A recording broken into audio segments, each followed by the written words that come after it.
اس لیے جس کو اللہ تبارک و تعالی نے اپنے پاس بلایا، ان کی قدر میں اضافہ فرمایا، ان کو اپنے پاس بلا کر کے تحفے میں اللہ تبارک و تعالی نے کیا دیا؟ انہیں نماز دیا اور ایک دو چیزیں اور عطا فرمائی۔ اللہ تبارک و تعالی نے نماز کے متعلق میں تھوڑی سی باتیں عرض کر رہا ہوں، اس کا بھی تعلق اسی سے ہے۔ انسان دنیا میں آنے کے بعد اللہ تبارک و تعالی کی عبادت کرے، عبادت کا سب سے پہلا فریضہ ہے نماز۔ مرنے کے بعد میدان محشر میں بھی سب سے پہلے ہم سے نماز کا ہی کورس ہوگا، اس کے علاوہ پھر اور کوئی چیزیں دیکھی جائے گی۔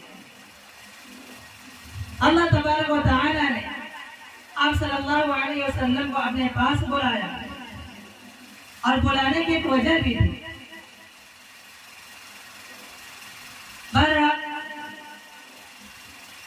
وجہ یہ تھی کہ آپ صلی اللہ علیہ وسلم جب طائف کے اندر گئے، اپنی بات کہنے کے لیے نہیں، اپنی بات منوانے کے لیے نہیں،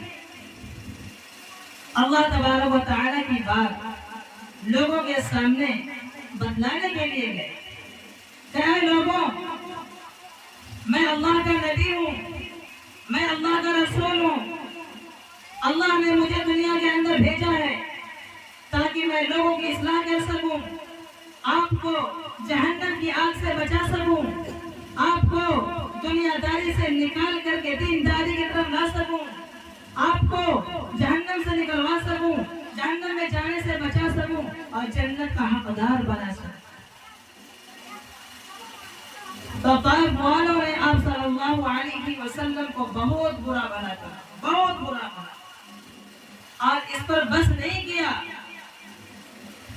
وہاں کے جو اپنے آپ کو شرفا سمجھتے تھے، جو اپنے آپ کو سردار سمجھتے تھے، جو اپنے آپ کو وہاں کا حکمراں سمجھتے تھے، انہوں نے وہاں کے بدمعاش بچوں کو آپ صلی اللہ علیہ وسلم کے پیچھے لگایا۔ وہ بچے آپ صلی اللہ علیہ وسلم کے پیچھے لگ گئے، آپ صلی اللہ علیہ وسلم کا مذاق اڑاتے رہے، آپ صلی اللہ علیہ وسلم کو گالیاں دیتے رہے، آپ صلی اللہ علیہ وسلم کو برا بھلا کہتے رہے، آپ صلی اللہ علیہ وسلم کو تانا دیتے رہے۔ اس پر ان لوگوں نے بس نہیں کیا، بلکہ ان لوگوں نے راستے کے کنکر اٹھا کر، پتھر اٹھاتے، اینٹیں اٹھاتے تھے، جو مل جاتا ان کے ہاتھ میں اٹھا کر کے آپ صلی اللہ علیہ وسلم کو اس کنکر سے، اس پتھر سے مارتے تھے، یہاں تک کہ آپ صلی اللہ علیہ وسلم زخمی ہو گئے تھے اور آپ صلی اللہ علیہ وسلم کے بدن سے خون نکل کر کے نیچے بہتا تھا، یہاں تک کہ آپ صلی اللہ علیہ وسلم کا جوتا مبارک خون سے بھر چکا تھا۔ ان لوگوں نے آپ صلی اللہ علیہ وسلم کو مار مار کر کے وہاں سے باہر نکال دیا، طائف سے باہر نکل گئے۔ آپ صلی اللہ علیہ وسلم اپنی جگہ سے قریب آ کر کے ایک جگہ بے ہوشی کے حالت میں گر پڑتے ہیں، بے ہوش ہو جاتے ہیں۔ وہاں پر ایک کافر جس نے آپ صلی اللہ علیہ وسلم پر ایمان نہیں لایا تھا، جو آپ صلی اللہ علیہ وسلم کو نبی نہیں مانتا تھا، جو اللہ کی باتوں کو نہیں جانتا تھا، مگر اتنا جانتا تھا یہ جو آدمی ہمارے باغ کے سامنے گرا ہے، ہمارے باغ کے سامنے بے ہوش ہوا ہے، اس نے اپنی زندگی میں کبھی جھوٹ نہیں، اس نے کسی امانت کے ساتھ خیانت نہیں کی ہے، اس نے کسی کو آج تک گالی نہیں دیا ہے، اس نے کسی کا مال آج تک ہڑپ نہیں کیا ہے، اس نے کسی کی زمین و جائیداد میں سے کسی کا حق نہیں دبایا ہے، یہ ایک شریف انسان ہے۔ آپ صلی اللہ علیہ وسلم کو گرا پڑا دیکھ کر کے وہ اپنے باغ سے تر و تازہ کھجور توڑ کر کے لاتا ہے اور پانی لاتا ہے، آپ صلی اللہ علیہ وسلم کو کھلاتا ہے اور پلاتا ہے، اور آپ صلی اللہ علیہ وسلم ہوش میں۔ پھر اس کے بعد کیا ہوتا ہے؟ اس کے بعد کا منظر آپ حضرات سماعت فرمائیں۔ کتابوں کے اندر آتا ہے کہ آسمان و زمین کے فرشتے 2 مرتبہ روئے ہیں، 2 مرتبہ۔ آسمان و زمین کے فرشتے 2 مرتبہ روئے ہیں. ایک اس وقت جبکہ ایک باپ اپنے بیٹے کو ذبح کرنے جا رہے تھے, ذبح کرنے کے لیے بالکل تیار ہو چکے تھے. یعنی حضرت ابراہیم علیہ السلام جب اپنے فرزند لخت جگر حضرت اسماعیل علیہ السلام کو ذبح کر رہے تھے, اس وقت آسمان و زمین کے فرشتے رو رہے تھے. زمین و آسمان کانپ اٹھی تھی کہ یہ کیا ہونے جا رہا ہے, یا کیا ماجرا ہے. مگر اللہ نے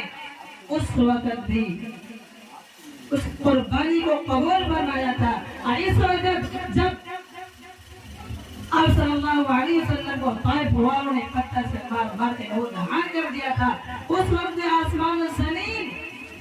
دیکھ رہی تھی, چلا رہے تھے, رو رہے تھے کہ یہ ایک شریف انسان کے ساتھ کیا ہو رہا ہے, یہ اس شخص کے ساتھ کیا ہو رہا ہے جس کے ہاتھ میں اللہ تبارک و تعالی نے پوری دنیا کی بادشاہت دے رکھی ہے.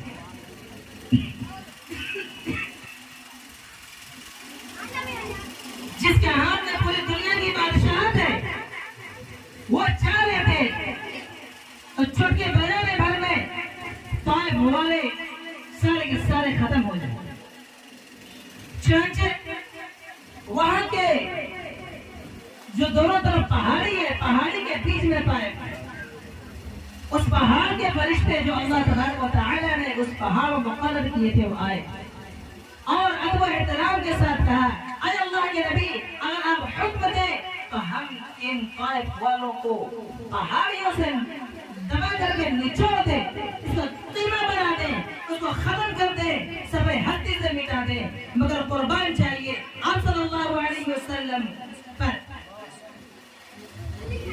کہ اللہ نے مجھے رحمت بنا کر بھیجا ہے, زحمت بنا کر نہیں بھیجا ہے. میں رحمت بن کر کے دنیا کے اندر آیا ہوں,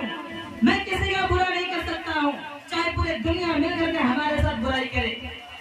میں کسی کا برا نہیں کروں گا. وَمَا أَرْسَلْنَاكَ إِلَّا رَحْمَةً لِلْعَالَمِينَ, اللہ تبارک و تعالی نے انہیں پورے دنیا والوں کی رحمت بنا کر کے بھیجا اور کہا کہ نہیں نہیں نہیں, مجھے اس کی ضرورت نہیں ہے. اس طائف کے اندر اللہ تبارک و تعالی کسی ایسے شخص کو پیدا فرمائے گا جو اللہ اس کے رسول صلی اللہ علیہ وسلم کی اطاعت کرائے گا اور پورا کا پورا شہر اللہ کا فرما بردار بن جائے. اور قریب اور ایسا ہی ہوا, ایسی تکلیف